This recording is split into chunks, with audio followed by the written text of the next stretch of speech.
Hola amigos, buenas tardes. Desde el estudio de sonido e imagen de Naciones Unidas en Ginebra les transmite Juan Gasparini. Está sesionando en este momento, aquí en el Palacio de las Naciones, el Comité para la Eliminación de la Discriminación Racial de la ONU. Todos estos comités de la ONU le toman examen periódicamente a los países que han ratificado la convención en la materia para saber si cumplen o no cumplen y cuáles son los avances o retrocesos en ese cumplimiento. Y en esta oportunidad le tocó el turno, una vez cada 5 años, le toca el turno a los países para pasar ese examen. Ocurre que con Venezuela hacía 9 años que no venían a comparecer para este examen.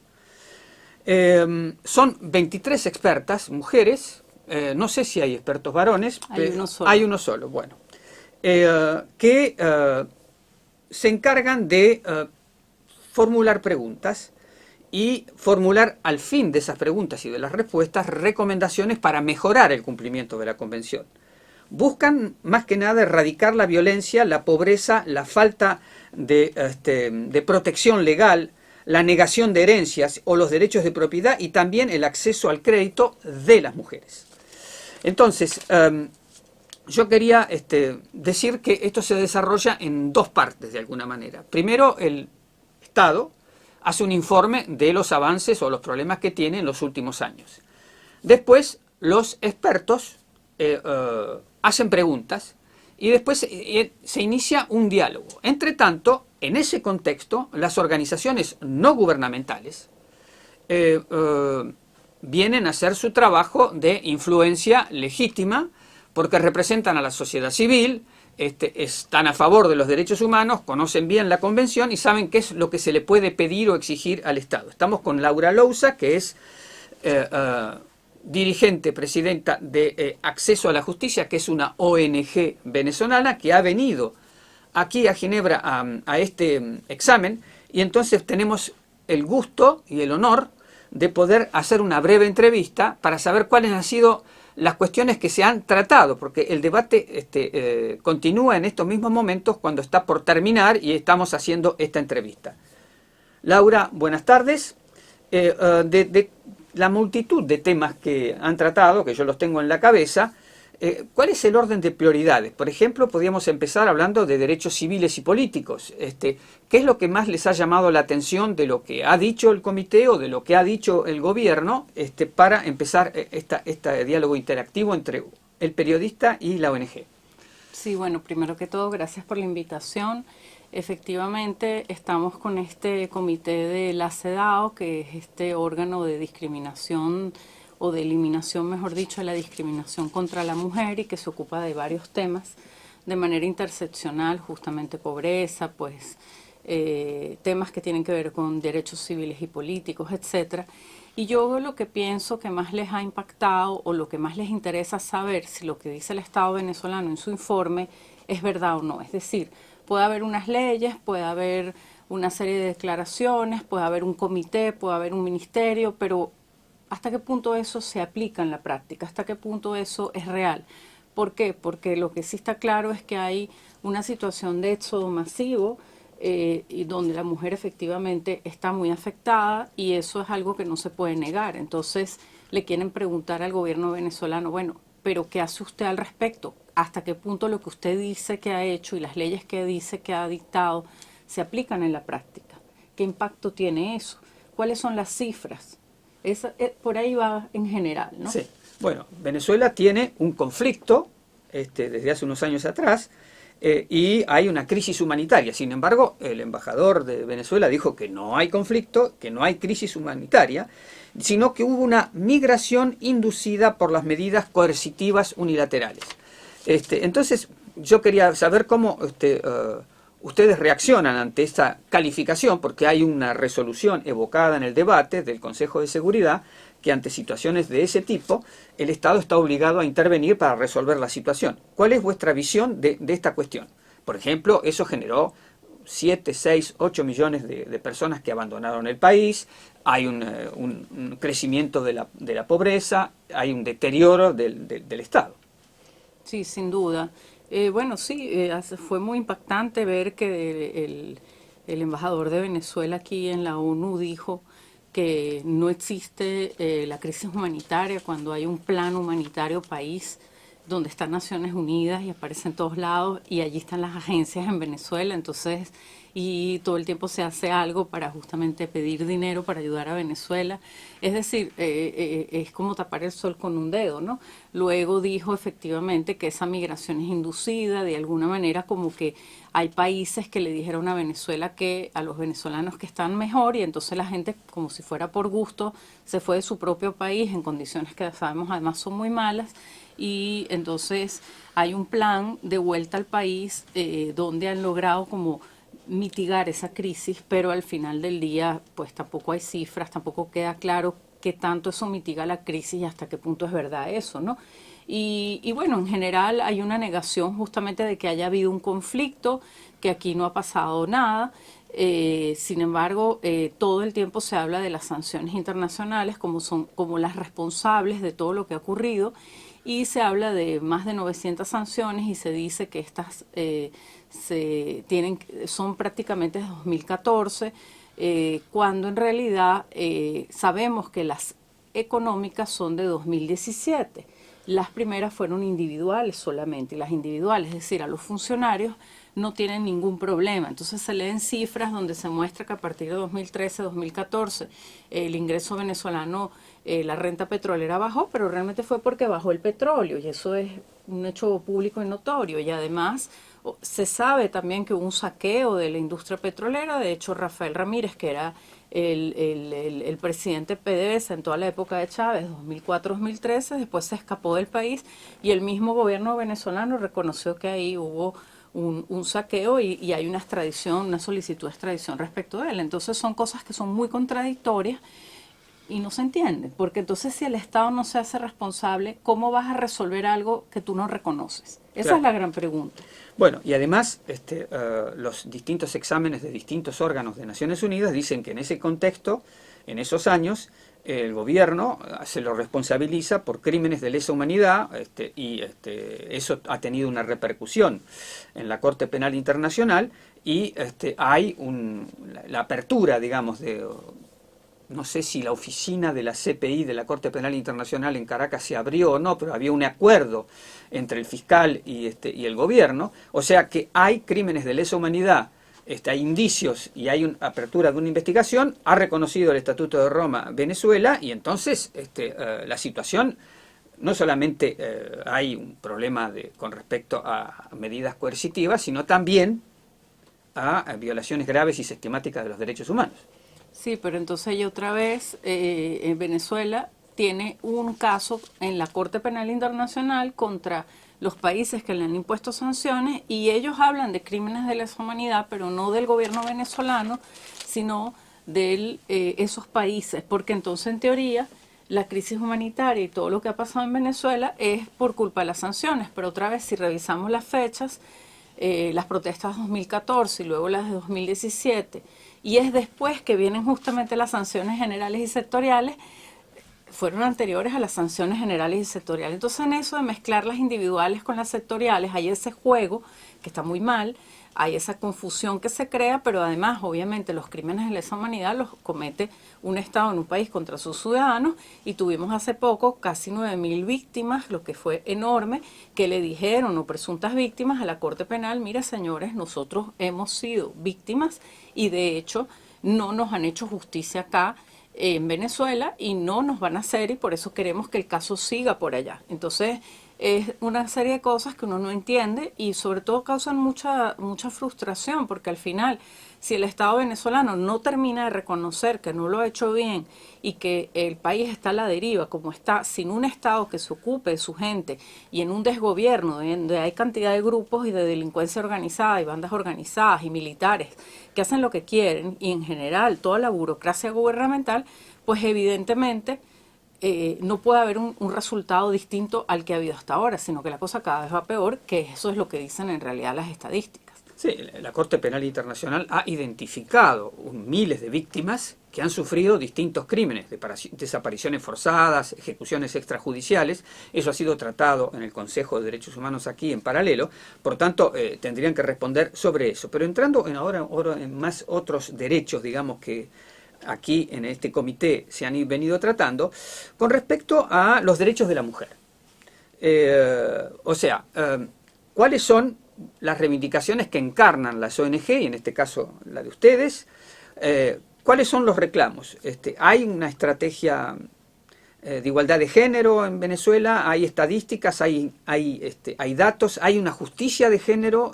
¿Cómo ven ustedes el problema de género?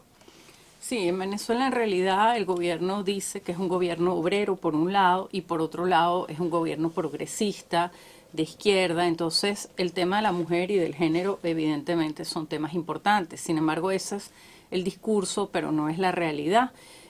Pues en el sentido que al final del día es un país donde en realidad gobiernan los militares. Maduro le ha dado todo el poder económico y político a los militares. Maduro mismo ha dicho es un gobierno cívico-militar y cada vez vemos políticas más restrictivas. Por ejemplo, recientemente se implementó algo que se llama Código de Conducta y Vestimenta, que nos tiene muy impresionados, donde en los sitios públicos hay una especie de pendón o afiche que dice usted no puede usar minifalda, usted no puede usar escote, y ha habido muchas denuncias de mujeres que entran vestidas como se visten las mujeres en Venezuela y en el trópico y no las dejan entrar o porque tienen el pelo teñido, no les dejan sacar la cédula. Entonces vemos que una cosa es el discurso y otra cosa es la realidad. Nosotros que analizamos las sentencias, las leyes, sí, puede haber mucha ley y de hecho en el Estado venezolano hoy hizo mucha referencia a leyes y a proyectos de leyes, pero una cosa son los proyectos de leyes y otras cosas, o las leyes, y otra cosa es su aplicación, y es donde vemos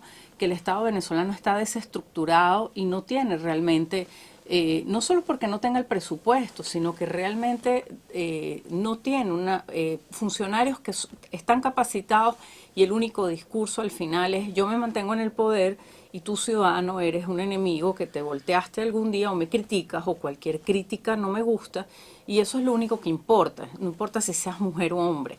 Hay un maltrato generalizado y una concepción del funcionario de no ser para el ciudadano y por el ciudadano, sino simplemente para él subsistir. Entonces hay corrupción generalizada, hay maltrato, hay descalificación y además no hay rendición de cuentas. Entonces el funcionario hace lo que sea con hombres y mujeres.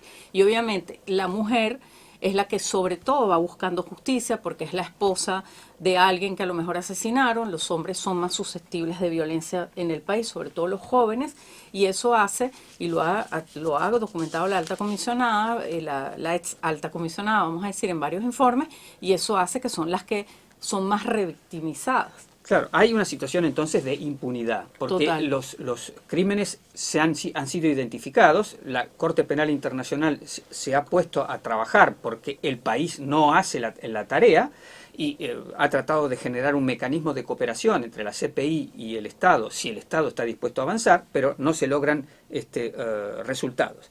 Entonces, hay una situación de impunidad y siguiendo con los derechos de la mujer, ¿se combate el sexismo, los estereotipos negativos en cuanto a las mujeres en la educación? ¿Cómo hay temas de abuso sexual? ¿Se conocen casos de abuso sexual de las mujeres? Siguiendo con los derechos de la mujer, ¿qué otro tipo de exacciones han sido recogidas por ustedes que tienen contacto directo con las víctimas? Sí, bueno, básicamente hay muy pocos casos hay que decirlo primero, no hay estadísticas. Eso es de hecho algo que le preguntaron al Estado. No hay estadísticas, las estadísticas suelen ser de las ONG, obviamente igual hay mucha opacidad porque no hay necesariamente acceso, sobre todo en las regiones, a lo que pasa, no es fácil saber todo lo que pasa, hay mucha represión, pocos medios de comunicación independientes, mucha censura, persecución. Entonces en esas condiciones no se sabe todo lo que pasa. Las sentencias en esta materia que la CEDAW exige obligatoriamente que las sentencias de instancia sean públicas, no son públicas desde 2017. Entonces conocemos solo lo que hace el Tribunal Supremo o Corte Suprema, Corte Constitucional, y ahí nosotros, acceso a la justicia, lo analizamos y la verdad es que son muy pocos los casos. Y vemos que los criterios, cuando nos leemos la sentencia que hace referencia a lo que dijo el juez de instancia, vemos que los criterios suelen ser sexistas y de hecho lo hemos publicado en un libro digital, estamos haciendo una actualización ahora y realmente al final del día, además los jueces del máximo tribunal cuando se trata de un policía o un fiscal, vamos a decir que hay algún tipo de medida, pero cuando es un juez hay como una complicidad, se le llama la atención, pero eso no va más allá. Entonces vemos que hay poca capacidad, además hay muchas encuestas de organizaciones,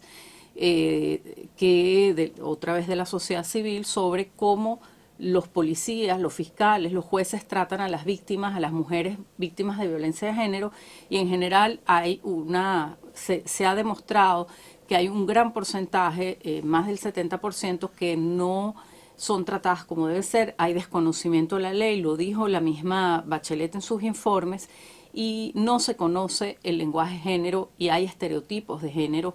De hecho, entonces vemos que la situación en general no es verdad que hay una política pro mujer, todo lo contrario, y es una sociedad que es cada vez más machista, más conservadora, y solo es, vamos a decir, un bla bla, desgraciadamente, y no protegen, en realidad no protege a la mujer ni a nadie, pero la mujer en una situación de emergencia humanitaria, en una situación donde los hospitales prácticamente no funcionan, todos estos programas a los que hizo alusión el Estado son circunstanciales. El problema en Venezuela es que desde la época de Chávez no se hizo mantenimiento a nada lo que es estructural, tribunales en general, hospitales, etcétera. Entonces todo eso está desmantelado y estos programas circunstanciales no arreglan la situación general de una población que prácticamente no tiene a dónde acudir y además en una situación de pobreza muy grande. Y bueno, evidentemente no hay libertad en la economía, no hay libertad en general, hay muy poca empresa privada y hay muy pocos incentivos también para invertir. Y entonces podemos decir que el sistema judicial se ha convertido en una especie de cómplice o parte del sistema represivo legal e ilegal que impera en el país.